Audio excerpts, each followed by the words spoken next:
Let's give a round for Miss Jill Fagan.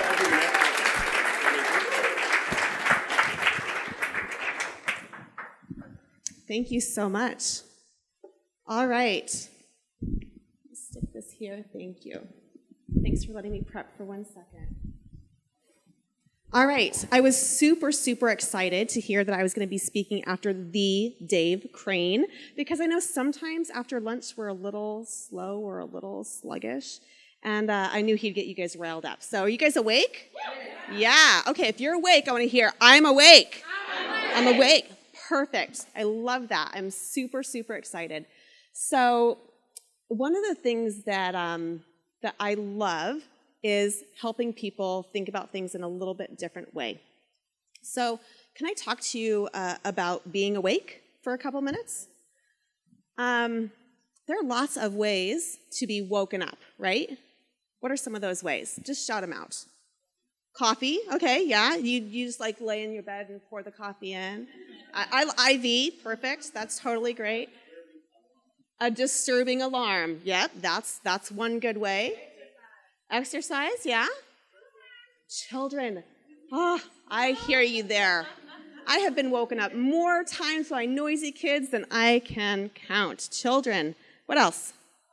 Shower, yeah. You sleep in the shower and then it comes on whenever you're. Yeah, that's smart. I like that.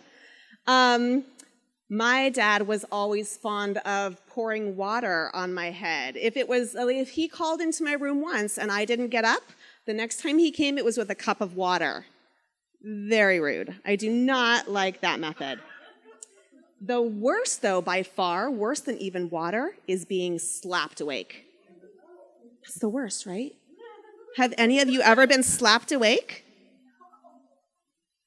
Well, if it's okay with you, I'm going to tell you how I was slapped awake. Is that okay? About a year ago, I was slapped awake. I was bitterly angry about being slapped awake. But it provided me with the opportunity to realize I had been sleeping through my life.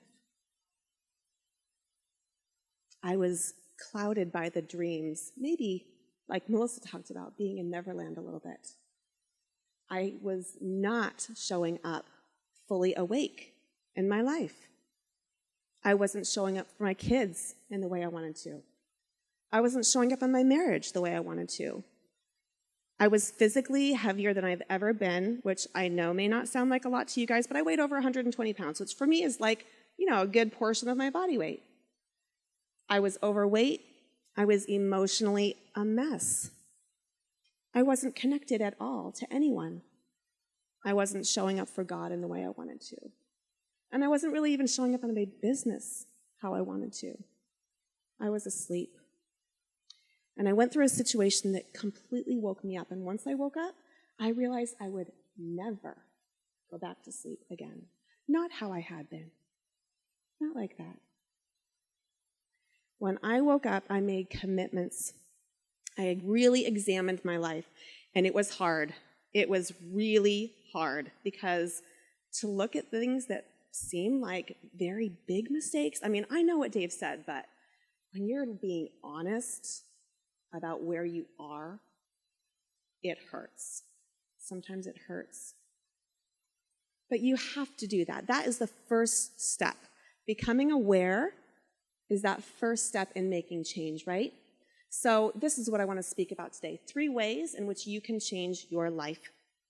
The first one is becoming aware, asking yourself those hard questions. What are you doing? How are you showing up?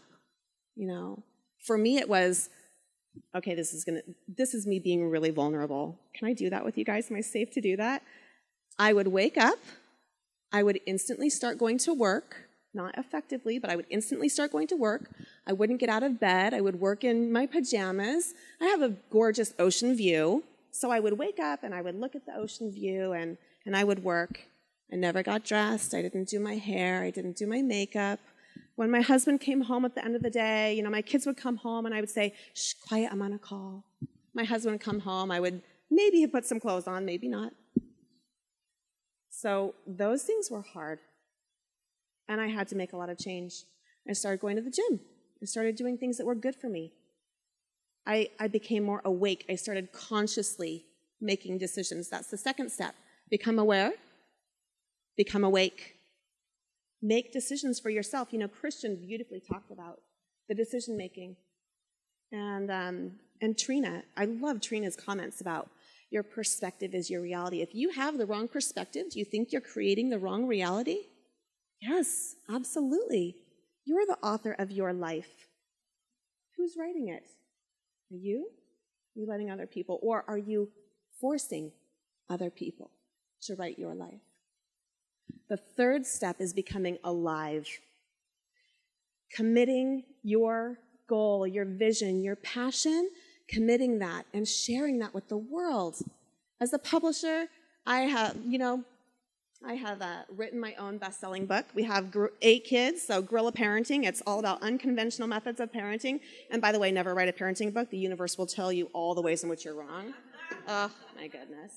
I have helped lots of people write their stories. I have helped lots of people overcome, through the power of their story and share and help people become totally aware. I don't think that the 1 in 85 should be that statistic. So if it's not with me, with someone, get out there, become aware, become awake, become alive. Thank you so much.